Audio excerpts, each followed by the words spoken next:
Wanita-wanita yang kalian khawatirkan nusyudnya, pembangkangan, gak mau jalankan kewajiban-kewajiban agama atau kewajiban yang Allah bebankan pada dia untuk yang merupakan hak suaminya, ya nusyud, pembangkangan, maka ingatkan mereka dengan cara baik.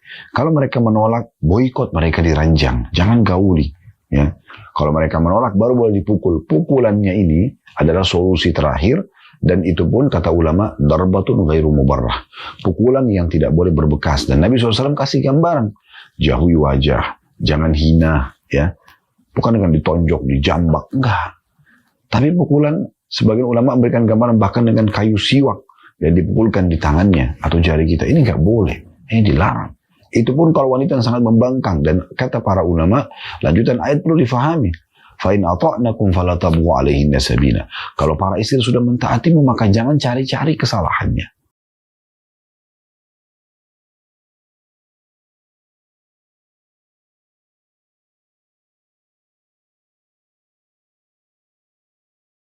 Assalamualaikum warahmatullahi wabarakatuh. Alhamdulillah wassalatu wassalamu ala Rasulillah.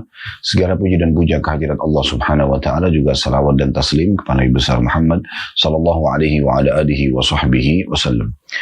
Teman-teman, sekarang bertemu lagi di bedah buku kita Kuni Zaujatan Najihah, jadilah istri yang sukses, di mana penerbit menerjemahkan dengan menuju rumah tangga yang bahagia.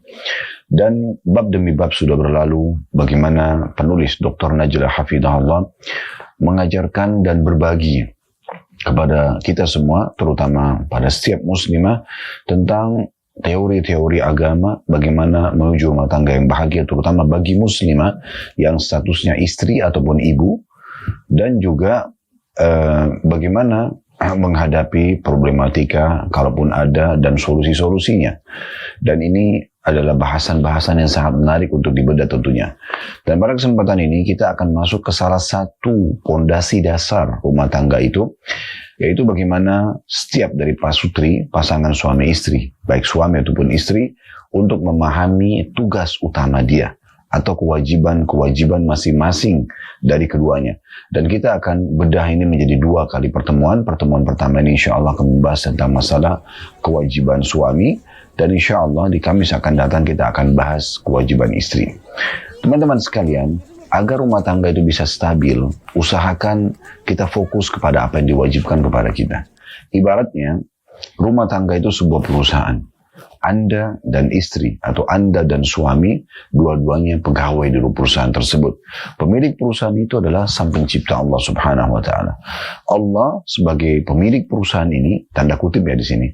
Rumah tangga ini sebagai perusahaan, tanda kutip, artinya sebagai perumpamaan, telah mewajibkan tugas-tugas masing-masing dari suami dan istri. Siapa yang mengerjakannya, maka dia akan mendapatkan upahnya atau balasannya. Bahasa agama kita, ya tentunya pahalanya. Dan siapa yang melanggar, maka dia akan dihukum. Sebagaimana orang kalau patuh di perusahaan akan dapat apa yang dijanjikan dari gaji, dari bonus, dan seterusnya. Dan juga kalau dia melanggar akan ada konsekuensi, apakah itu surat peringatan atau SP, ataupun sampai di PHK atau dikeluarkan dari perusahaan. Nah, ini poin yang harus diketahui. Setiap pasangan suami istri juga harusnya memahami kalau yang dia boleh tuntut dari pasangannya adalah kewajiban ini saja. Dan tidak boleh menuntut yang lainnya. Karena selain kewajiban-kewajiban yang sudah disusun dalam syariat, maka yang perlu digarisbawahi adalah sisanya sunnah, bukan keharusan. Oleh karena itu kita fokus dalam membahas kewajiban-kewajiban tersebut. Nah, ini mukaddimah, pembukaan bahasan kita supaya kita memahaminya. Jadi sekali lagi, kewajiban-kewajiban tersebut adalah hal yang boleh kita menuntut dari pasangan kita secara hukum syar'i, dan juga dia punya kewajiban untuk menjalankannya. Selebih daripada kewajiban ini, maka hukumnya sunnah. Tidak ada keharusan dia untuk memenuhinya. Maka rumah tangga itu akan sangat nyaman, bahagia, langgeng, tenang, ya, penuh dengan cinta kasih, kalau seseorang hanya meminta apa yang diwajibkan oleh Allah kepada pasangannya, tidak lebih daripada itu. Kalau pasangannya berbuat lebih daripada kewajiban tersebut, berarti sebuah bonus, ya, sebuah tambahan, dan harusnya setiap dari pasangan suami istri menilai dan berterima kasih terhadap pengorbanan tersebut. Yang banyak terjadi problematika dalam rumah tangga, bahkan sampai pada tingkat perceraian, wa na'udzubillah, adalah tidak difahaminya, ya, mana kewajiban dan mana yang bukan kewajiban. Juga sisi yang lain adalah, kalaupun ada yang dikerjakan selain kewajiban, ya, kewajiban saja kita harus berterima kasih pada pasangan kita karena dia sudah memenuhi hak kita yang merupakan kewajiban dia. Apalagi kalau dia mengerjakan di luar kewajiban dia, tambahan semuanya. Maka ini tentu lebih pantas untuk kita berterima kasih kepada orang tersebut dan atau pada pasangan kita. Dan ini sesuai dengan hadis Nabi SAW, man la yashkurun nasi la yashkurullah. Siapa yang belum berterima kasih pada manusia, maka berarti belum berterima kasih atau bersyukur kepada Allah. Sementara kita tahu dalam surah Ibrahim, Allah menekankan, la in syakartum la azidannakum. Kalau kalian bersyukur, saya pasti akan tambah. Wala in kafartum inna adzabi lasyadid. Dan kalau kalian kufur terhadap nikmatku, maka siksaku sangat pedih.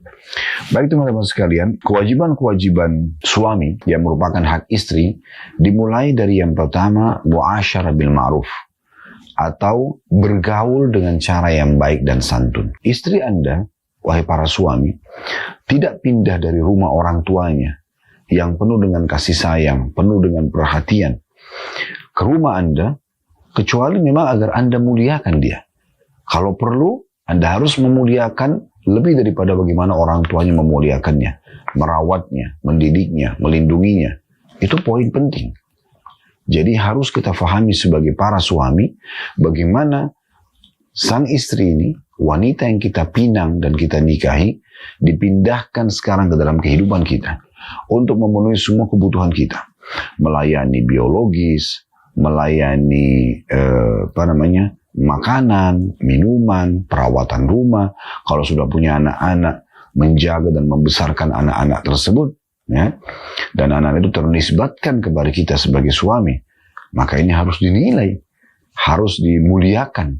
Dan Allah berfirman dalam Al-Quran, wa'ashiruhunna bil ma'ruf, gaulilah mereka dengan cara yang baik. Abdullah bin Abbas radhiyallahu anhu mengatakan, masuk dalam masalah ini dan merupakan inti sebenarnya adalah gauli mereka dalam biologis dengan cara yang baik, memuaskan, santun, ya, tidak kasar, dan juga tidak tergesa-gesa menyelesaikan keinginan dia sementara pasangannya ditinggalkan. Berapa banyak perselingkuhan terjadi justru karena tidak memuaskan pasangan atau egoisme hanya untuk dirinya sendiri. Nah, ini poin penting untuk difahami tentunya. Maksud dalamnya adalah tutur kata yang santun, tepat sasaran. Kalaupun tegur boleh tegas tapi jangan keras, ya. Tegas, saya tidak suka seperti ini. Jangan lakukan seperti ini. Itu oke. Tapi keras enggak, melotot, memukul, ini enggak ada dalam Islam, ya. Tentu ada satu celah di mana kalau wanita itu nusyul, membangkang, sebagaimana Allah sebutkan dalam surah An-Nisa, wallati takhafuna nusyudahunna fa'iduhunna wahjuruhunna fil madaji wadribuhun fa in ata'nakum fala tabghu 'alaihinna sabila. Wanita-wanita yang kalian khawatirkan nusyudnya, pembangkangan, gak mau jalankan kewajiban-kewajiban agama atau kewajiban yang Allah bebankan pada dia untuk yang merupakan hak suaminya, ya, nusyud, pembangkangan, maka ingatkan mereka dengan cara baik. Kalau mereka menolak, boikot mereka diranjang, jangan gauli, ya. Kalau mereka menolak, baru boleh dipukul. Pukulannya ini adalah solusi terakhir, dan itu pun kata ulama, darbatun ghairu mubarrah, pukulan yang tidak boleh berbekas. Dan Nabi SAW kasih gambaran, jauhi wajah, jangan hina, ya, bukan dengan ditonjok, dijambak, enggak. Tapi pukulan, sebagian ulama memberikan gambaran bahkan dengan kayu siwak, dan dipukulkan di tangannya atau jari kita, ini nggak boleh, ini dilarang.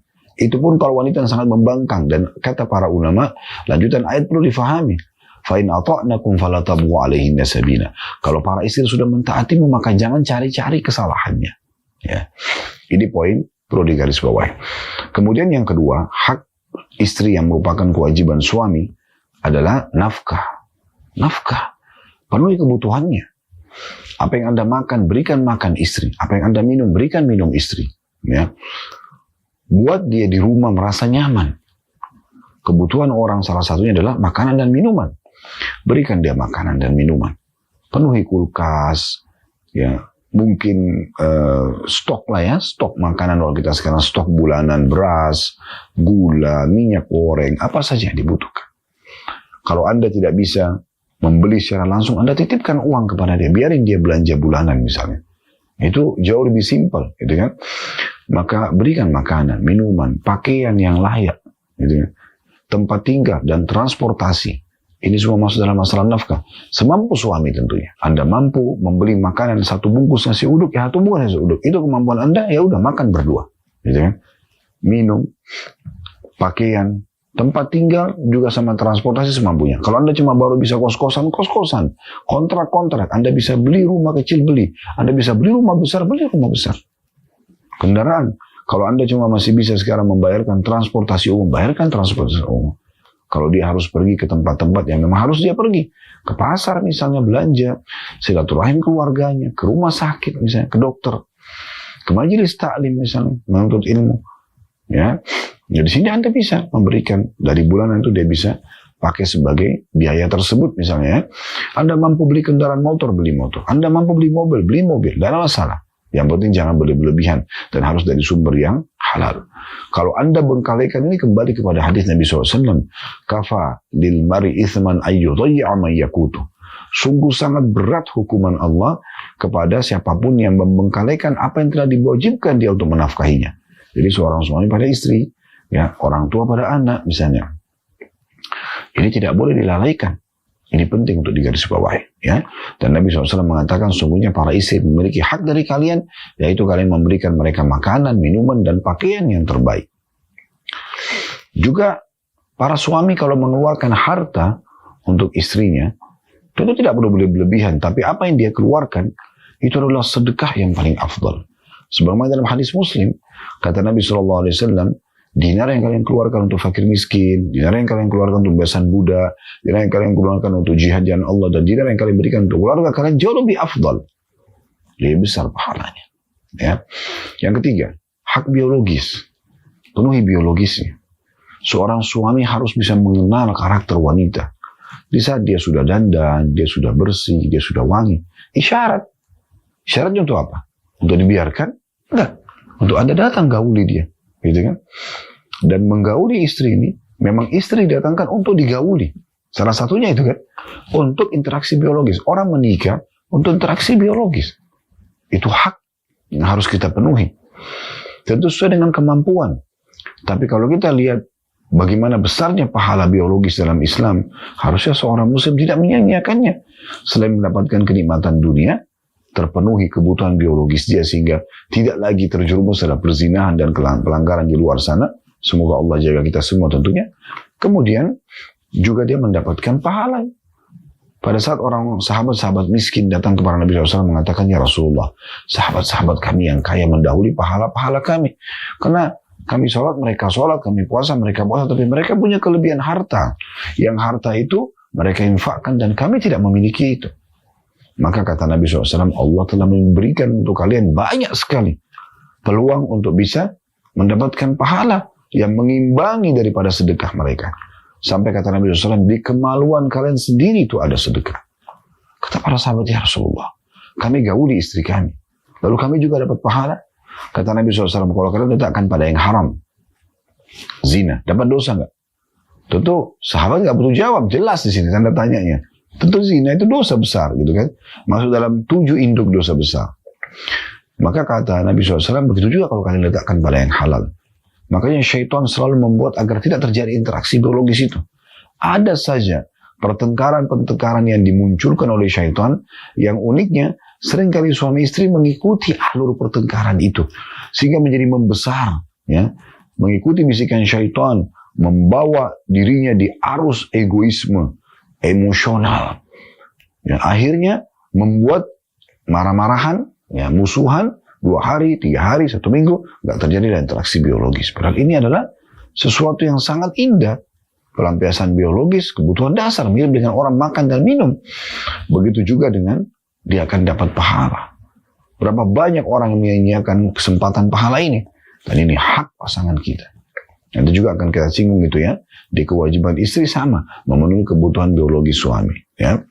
Ini termasuk hak. Yang keempat, hak istri yang merupakan kewajiban suami adalah melindungi. Ya, melindungi. Nggak boleh kita membiarkan istri itu sampai terkena mara bahaya. Semampu kita. Bahkan Nabi SAW mengatakan, siapa yang terbunuh karena membela hak dirinya, membela keluarganya, istri dan anaknya, membela hartanya, maka dia mati syahid dari jalan Allah. Kalau ada perampok datang, penjahat datang mengganggu, dia bagian daripada kita. Gak boleh kita membiarkan mara bahaya datang kepada dia. Berikan perlindungan, tempat tinggal yang layak. Kalau Anda mampu di sebuah komplek ada security, berikan mereka kesempatan untuk bisa nyaman, ya, aman, semampu Anda tentunya. Tapi ini termasuk kewajiban. Ya. Termasuk dalam kewajiban yang kelima adalah pendidikan. Pendidikan, jelaskan kepada dia tentang kewajiban dia. Berikan dia edukasi, informasi, apa yang Anda harapkan. Sayangnya banyak suami tidak membahasakan apa yang dia inginkan pada istrinya. Sehingga saya tidak tahu. Bahasakan saudaraku, bahasakan wahai akhi. Ya. Saya suka baju seperti ini. Saya suka makanan seperti ini. Saya suka penataan rumah seperti ini. Didik anak kita dengan cara seperti ini. Ya, Anda bahasakan supaya dia punya, ya, informasi tersebut, dia punya ilmunya. Lalu mudahkan dia untuk lebih mendalami. Anda berikan dia tambahan buku, dengarkan dia potongan-potongan ceramah, izinkan dia kalau mau ikut taklim, tapi tentu tidak harus setiap saat. Tapi ini semua akan menambah informasi kepada dia, terutama informasi agama. Karena kata Allah SWT dalam surah At-Tahrim, ya ayyuhalladzina amanu qu anfusakum wa ahlikum nara. Hai orang beriman, selamatkan dirimu dan keluargamu dari api neraka. Bagaimana caranya? Dengan ilmu agama. Dengan ilmu agama. Berapa banyak suami tidak paham masalah ini. Dia bahkan melarang istrinya untuk belajar. Ajaib benar. Kenapa dilarang belajar agama? Ya. Harusnya dibiarkan dia dengarkan agama. Apalagi kaum hawa, kaum wanita ini lebih peka dari sisi perasaan. Kapan dia tersentuh dari sisi perasaan, maka dia tentunya akan, ya, lebih peka juga dalam menjalankan tugasnya. Karena dia lebih takut kepada Allah Subhanahu wa Ta'ala. Ya. Wanita itu kalau sudah tersentuh secara perasaan, secara keimanan, mereka bisa lebih kuat ibadahnya daripada kaum laki-laki harusnya. Ya, kita ini laki-laki lebih dominan akal. Pada saat letih di malam hari, ya sudahlah, besok aja sholat malamnya, sekarang tidur. Wanita kalau tersentuh secara keimanan akan beda. Mereka tetap terbawa perasaan itu, enggak, saya harus sholat malam. Mereka lebih semangat. Makanya lebih banyak menghadiri majelis ilmu para kaum wanita. Ya. Sebenarnya banyak wanita-wanita yang terdidik secara keimanan, itu akan melahirkan generasi umat ini, anak-anaknya, orang-orang yang kuat imannya. Ya. Lahirnya Zubair bin Awam, dari Sofia, tante Nabi SAW yang sangat kuat secara keimanan. Pemberani, ya. Wanita yang tegar. Akhirnya anaknya pun menjadi seorang mujahid yang luar biasa. Jadi orang-orang yang sangat baik dari tangan seorang ibu. Seorang Arab Badui memberikan isyarat kepada anak-anaknya yang semuanya baik. Dia mengatakan, sungguh hal yang pertama aku berikan kepada kalian yang merupakan hak kalian adalah aku pilihkan ibu yang tepat untuk kalian. Karena ibu yang saleh, ibu yang pintar secara agama, yang kuat secara iman, dia akan wariskan kepada anak-anaknya. Dia akan ajarkan ini tidak boleh dan ini boleh secara agama. Dan Anda diuntungkan dengan itu, Anda juga akan panen pahala. Ya. Sementara Anda sibuk dengan pekerjaan Anda juga di luar sana. Nah, ini kewajiban-kewajiban yang wajib untuk difahami tentunya. Ya. Kemudian inilah kewajiban dasar, ya, 5 hal yang harusnya difahami. Dan kita akan coba bacakan gambaran-gambaran dari Dr. Najla Hafidhahullah, ya, tentang masalah poin yang beliau ingin sampaikan berhubungan dengan kewajiban suami. Di halaman 180-nya beliau mengatakan, ia harus, maksudnya suami, memahami bahwa ketergantungan istri terhadap ibunya, terutama di permulaan pernikahan, adalah sesuatu yang wajar. Ia tidak boleh berusaha memisahkan istri dari ibunya secara total, karena itu termasuk sikap tidak ramah dan keras. Maksudnya, berikan kesempatan dia kalau mau komunikasi dan konsultasi pada ibunya. Ya, tentu pada hal yang baik, yang ma'ruf, ya. Kalau ibunya adalah orang yang jahat, orang yang tidak baik, ya, malah orang yang intervensi ke dalam rumah tangga Anda, ya, dan istri, dan itu salah, keliru, ya, maka jangan tentunya. Makanya dari awal seorang suami itu kalau ingin memilih, atau calon suami ingin memilih istri, dia bukan hanya sekedar melihat si wanitanya, dia juga orang tuanya. Supaya jangan nanti jadi PR. Ya. Kalau orang tua itu, mertua itu baik, santun, ramah, dan dia tahu bagaimana dia membiarkan anaknya untuk berdewasa, dia nasihatin, dia biarkan supaya bersabar, ya, maka itu hal yang sangat baik. Tapi ada sebagian mertua tidak seperti itu. Mereka intervensi ke dalam, bahkan kadang-kadang sudah bahagia anaknya, tapi dia datang merusak itu. Kenapa penataan rumah seperti ini? Kenapa masakan seperti ini? Kenapa pakainya begini? Kenapa begini dan begitu? Kenapa harus tinggal di komplek ini? Itu bukan urusan orang tua mencampuri itu semua. Ya, tidak boleh dia mau campuri sampai ke sana. Ya udah, dia terima lamaran si laki-laki ini, dia berikan kesempatan mereka untuk dewasa, tapi sambil dia memantau dan memberikan masukan-masukan positif. Ya, jadi ini poin yang perlu digarisbawahi tentunya. Jadi berikan kesempatan dia di saat ibunya itu adalah orang yang sangat bijaksana, orang yang sangat dewasa. Biarkan dia terlibat untuk belajar banyak pengalaman dari ibunya, dari masakan, penataan rumah, pelayanan suami, penampilan dan seterusnya. Kemudian selanjutnya beliau mengatakan suami hendaknya tidak menentang istrinya dalam semua urusan rumah dan tidak menghalanginya untuk meminta saran kepada ibunya hingga percaya dirinya bertambah dan tidak bergantung kepada ibunya sedikit demi sedikit. Maksudnya ini masih poin mirip dengan poin yang pertama ya. Karena ini paragraf yang pertama. Paragraf yang kedua ini masih sama. Jadi kalau seandainya ada hal-hal yang istri yang masih ikut ya, dengan ibunya dalam arti kata saran-sarannya, selama itu nggak mengganggu urusan rumah tangga nggak ada masalah. Penataan, pemilihan warna spray, gorden, dan seterusnya. Anda boleh berikan masukan. Lebih baiknya seperti ini misalnya. Oke. Atau ada yang salah, Anda luruskan. Tapi selama tidak ada yang salah, nggak usah sengaja mencari-cari kesalahan. Kan gitu. Tadi firman Allah yang sudah saya baca, wala tabghu alaihinna sabila, jangan sengaja mencari-cari kesalahan. Tidak perlu. Salah depan mata, baru kita luruskan. Nah, sederhananya begitu. Selanjutnya paragraf ketiga beliau mengatakan suami hendaknya memberikan kesan kepada istrinya bahwa ia mencintai keluarganya, ingin membantu mereka dan berafiliasi kepada mereka. Ia tidak mengambilnya dari mereka. Bahkan ia adalah individu yang menambah keluarga itu seolah-olah ia adalah salah satu dari mereka. Ini poin penting juga ya. Jadi bagaimana seorang suami dia hadir dalam kehidupan istrinya dan keluarga istrinya semampu dia. Tentu tidak harus semuanya. Tapi tunjukkan pada istri, saya juga menyukai orang tuamu. Saya juga menyukai kok keluargamu. Saya coba bantu semampu saya. Saya coba nasihatin apa yang bisa saya nasihatin. Saya bisa berbagi apa yang saya bisa berbagi. Nah itu penting. Tentu sekali lagi ada batasannya. Bukan berarti sang istri lalu mengatakan, oh Ustadz bahas itu merupakan kewajiban suami itu. Berarti kamu harus bantu dong keluarga saya. Itu juga melanggar adab dan tata krama. Ada sebagian istri yang akan kita singgung dalam kewajiban istri, insya Allah di Kamis akan datang. Ya, itu unik sekali. Dia dalam meminta nafkah kepada suaminya saja, seperti orang yang menagih utang. Ingat ya, besok tanggal 1. Subhanallah. Anda sedang meminta hasil keringat suami, sebulan penuh dia bekerja. Dari pagi sampai sore, dengan panasnya cuaca, hujan, ya segala macam suka dukanya pekerjaan, gitu kan. Tiba-tiba Anda minta. Kenapa Anda tidak pakai cara-cara yang santun? Ya, cara-cara yang sopan, cara-cara yang baik. Karena suami itu tidak suka ya kalau terus dikejar atau digunakan bahasa-bahasa yang kurang santun. Anda cukup melayani dengan baik. Ya. Saya pernah subhanallah punya pengalaman. Itu saya lupa memberikan uang bulanan. Kemudian istri saya tidak ngomong apa-apa. Cuman dia pada saat saya mau makan, makanan lebih sederhana dari yang biasa.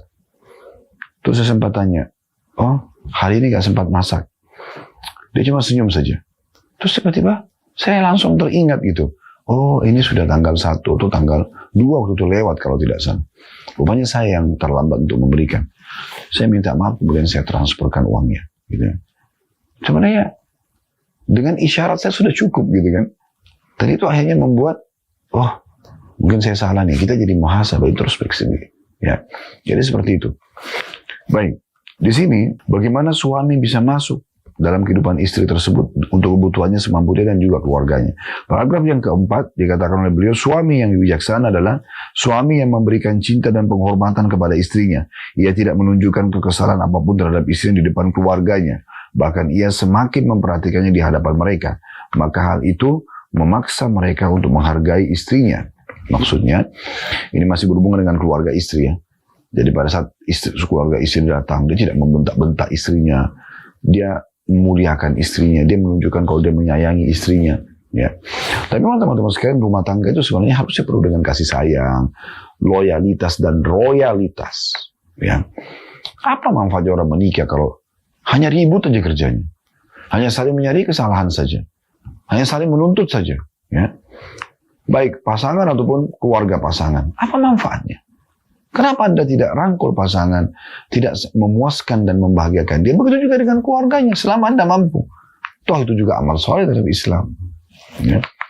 Paragraf selanjutnya, ia harus memperhatikan ibu kandungnya, menambah kecintaan dan perhatiannya kepadanya, sehingga ibu tidak merasa bahwa anaknya telah menjadi milik orang lain, lalu menciptakan perselisihan. Jadi bagaimana dia hadir dalam kehidupan keluarga, dia merangkul mertuanya, ya, sebagai anak mantu laki-laki. Anda halal untuk salaman dengan mertua Anda, karena itu mertua, sebagaimana pernah kami jelaskan, adalah mahram abadi, seperti ibu Anda sendiri. Salaman, Anda rangkul dia, Anda bercanda dengan dia, Anda hibur dia, seperti ibu sendiri. Sehingga sang ibu pun merasa, oh ini orang baru masuk, tapi seperti anak saya sendiri, gitu kan. Dan memang statusnya sebagai anak, anak mantu itu. Walaupun seorang laki-laki cerai dengan istrinya, dan istri lewat masa iddahnya, 3 kali masa suci atau 3 kali masa haid, maka jadi orang asing, bukan lagi mahram. Suami istri itu mahram sementara. Sampai mereka, kalau mereka tidak bercerai, maka mereka mahram. Tapi kalau bercerai dan lewat masa iddah, sudah bukan suami istri. Tapi mertua tetap akan mahram sampai selamanya. Sampai salah satu di antara kita meninggal dunia. Anak mantu atau mertuanya meninggal gitu. Ya. Jadi poin ini perlu digarisbawahi. Paragraf selanjutnya, suami hendaklah tidak menghiraukan semua yang dikatakan istrinya tentang keluarganya, kecuali bila memang pantas untuk ditanggapi. Maka ia harus mengatasinya dengan bijaksana. Demikian pula istri, hendaklah tidak menghiraukan semua yang dikatakan keluarga suami, kecuali dalam perkara-perkara yang memang benar kenyataannya dalam kurung, maka harus diatasi dengan cara bijaksana. Ya, artinya bagaimana seorang suami itu kalau ada ya perkataan tentang keluarga, misalnya keluarga saya itu begini dan begitu, keluarga saya itu butuh dan ini dan itu, seorang suami tidak perlu menanggapi semuanya. Yang dia tanggapi kira-kira yang dia perlu, dia berikan masukan atau dia mampu memberikan bantuan. Ya. Dan wajar kalau Anda tidak mau mengatakan sepertinya saya belum bisa, wajar. Dan bagaimana juga sang istri mengerti, oh iya maaf, kalau gitu mungkin lain kesempatan, ini saya cuma sampaikan. Itu bagus kan?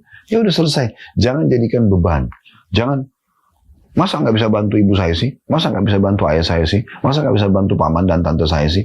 Masa nggak bisa bantu keluarga saya? Kalau keluarga kamu bantu. Oke, ini kan lucu, ini unik kadang-kadang ya. Mau minta hasil keringat orang, tapi dengan cara seperti tanda kutip premanisme. Ya. Kok gini, kok begitu? Jadi seakan-akan kalau kamu nggak bantu, kamu berarti nggak baik. Duh, subhanallah, mungkin dia tidak mampu. Dan kalaupun dia mampu dan dia tidak mau, itu bukan kewajiban dia. Ini bagian daripada loyalitas. Sebenarnya yang dimaksud sini adalah bagaimana seorang suami ya, membantu sang istri agar membahagiakan dan memuliakan di depan keluarganya, tapi semampu dia. Nah, itu masuk dalam kewajiban. Tetapi bukan berarti dia harus melakukan semuanya apa yang diminta oleh istrinya. Nah, kan gitu. Sama juga apa yang diucapkan oleh keluarga pasangan. Tidak perlu semuanya kita tanggapin. Sekarang kita harus membangun komunikasi yang sehat dengan istri ataupun dengan suami. Bagaimana kita yang memiliki rumah tangga ini, bukan keluarga kita. Nah, ini poin penting ya. Sehingga kalau ada masukan positif, itu pun kita masih sortir lagi. Lalu kita lihat apakah ini maslahat ada untuk kita terapkan dalam rumah tangga. Kalau tidak, ya nggak usah. Nah, seperti itu. Paragraf selanjutnya, sebelumnya beliau mengatakan masih lanjutan tadi ya. Dalam 2 keadaan ini, urusan harus diatasi tanpa melukai perasaan pihak manapun. Alangkah baiknya jika ia mengatasinya atas sepengetahuan yang lain. Ya, maksudnya keluarga-keluarga yang menyampaikan secara langsung, tanyakan. Misal ada keluarga istri yang meminta bantuan atau minta sesuatu, sampaikan kepada istri. Ini benar nggak? Gitu kan? Atau ada keluarga suami, ya libatkan, bicara langsung sama sang istri, libatkan suami. Apa benar ada adik Anda begini, ya kakak Anda, ibu Anda, bahasakan. Jadi biarkan nanti yang menghadapi keluarga masing-masing pasangan adalah si pasangan tadi. Misalnya istri menghadapi keluarganya, suami menghadapi keluarganya. Nah, itu penting. Paragraf selanjutnya, suami yang ideal itu tidak membawa keluar rahasia rumah tangganya dan tidak memberikan kepada keluarganya secara khusus tentang problem yang terjadi antara dia dengan istrinya, sehingga hal itu tidak merubah sikap mereka terhadapnya. Nah, ini juga termasuk kewajiban suami. Artinya, jangan sampai problem rumah tangga semua dituangkan ke keluarganya. Mana kedewasaan dia sebagai laki-laki? Problem apapun pecahkan. Yang sedang ada masalah sama kita, si istri, bicara sama dia. Kenapa harus libatkan keluarganya? Tidak perlu. Kecuali memang sang istri tidak mau dengar. Maka Allah mengatakan, فَبَعَثُ حَكَمًا مِنْ أَهْلِهِ وَحَكَمًا مِنْ أَهْلِهَا إِنْ يُرِيدَ إِصْلَاحًا يُوَفِّقِ اللَّهُ بَيْنَهُمَا. Kalau sudah tidak ada titik temu lagi, maka baru utus orang bijaksana dari keluarga si yang suami dan orang bijaksana dari keluarga si istri yang mewakili, kemudian coba mendiskusikan permasalahan. Kalau mereka berdua ingin kebaikan, Allah akan memberikan taufiknya. Allah tidak ingin perceraian. Tapi bukan berarti setiap kali ada masalah, langsung libatkan keluarga. Enggak, keluarga libatkan kalau kita melihat butuh kehadiran mereka. Nah, ini penting ya.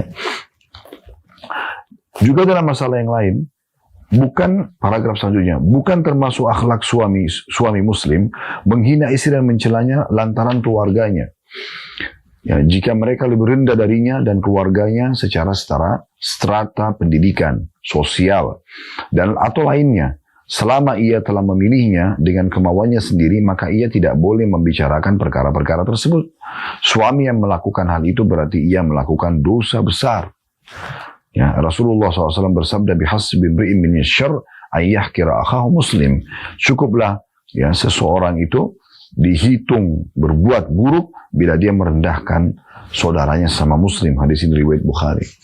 Ya, artinya di peringatan di paragraf terakhir ini beliau mengatakan tentang bagaimana termasuk akhlak yang baik, jangan sampai mencelah ya istri itu ya, atau nanti juga kita bahas istri kepada suami karena keluarganya.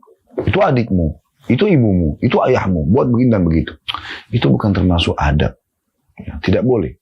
Kewajiban kita sebagai suami, kewajiban juga kita nanti sebagai istri, adalah bagaimana justru kita tidak membawa-bawa kekurangan dan kesalahan keluarga pasangan, dan kita timpahkan pada pasangan kita. Itu tidak bijaksana. Ingat, kalau Anda punya masalah dengan pasangan Anda, berarti sekarang antara Anda dengan pasangan Anda. Ya, satu orang ini punya masalah, selesaikan dengan dia. Kenapa libatkan orang ketiga? Kecuali dalam keadaan darurat, itu pun harus orang yang bijaksana, orang yang benar, tepat. Anda kalau konsultasi dengan janda yang gagal rumah tangga, atau yang duda gagal rumah tangga, ini nggak mungkin gitu. Atau konsultasi dengan gadis ataupun masih bujang yang belum punya pengalaman rumah tangga, ini nggak mungkin. Yang berumah tangga pun harus orang yang bijaksana, yang faham, yang dilibatkan. Tapi selama masih bisa diselesaikan bersama pasangan, kenapa kita harus libatkan orang lain? Ya? Dan ingat, kalau Anda membawa-bawa keluarga pasangan, Anda mengatakan, memang ibumu itu. Sekarang dia punya masalah dengan dua orang. Istri sama ibunya. Atau suami dengan ibunya. Kalau dia bilang, memang orang tuamu itu. Tambah lagi ayahnya. Punya masalah sama 3 orang. Memang keluargamu itu. Kalau keluarganya 300 orang. Anda punya masalah dengan 300 orang. Memang sukumu itu. Mungkin ribuan orang. Memang misalnya orang Barat nikah sama orang Indonesia. Memang orang Indonesia itu satu negara. Ini ajaib ini. Kenapa Anda lebarkan permasalahan sementara masalah dengan satu orang? Subhanallah, saya temukan banyak sekali permasalahan rumah tangga yang sampai kepada kami dan kami coba berikan masukan. Karena masalah sepele. Egoisme, merasa terhina, merasa kekurangan, tidak bersyukur. Padahal sebenarnya masalah-masalah sepele bisa dipecahkan, bisa dibicarakan baik-baik. Kenapa sih nggak pelukan, lalu ngobrol? Kenapa nggak saling tatap? Kenapa nggak saling pegang tangan? Kenapa nggak tunggu momen-momen kemesraan, keromantisan, lalu kemudian setelah itu sampaikan hajat dengan baik? Gak ada sesuatu yang diliputi, dibungkus, dikemas dengan kelemah lembutan kecuali akan menghiasinya. Dan kalau diangkat dari sesuatu untuk kelemah lembutan, kesantunan, akan merusaknya. Kata Nabi SAW, "Ma nazala dinu fi syai'in illa zana." Segala sesuatu yang diliputi dengan kelemah lembutan pasti akan menghiasinya. Wa ma nuzi'a min syai'in illa syana. Dan tidak ada yang diangkat dari sesuatu untuk kelemah lembutan kecuali akan merusaknya. Nah, ini poin penting yang harus kita garis bawahi, teman-teman sekalian. Baik, kalau dapat pasti dari Allah. Ada salah dari saya mohon dimaafkan. Subhanakallahumma bihamdika asyhadu an la ilaha illa anta astaghfiruka wa atubu ilaik. Wassalamualaikum warahmatullahi wabarakatuh.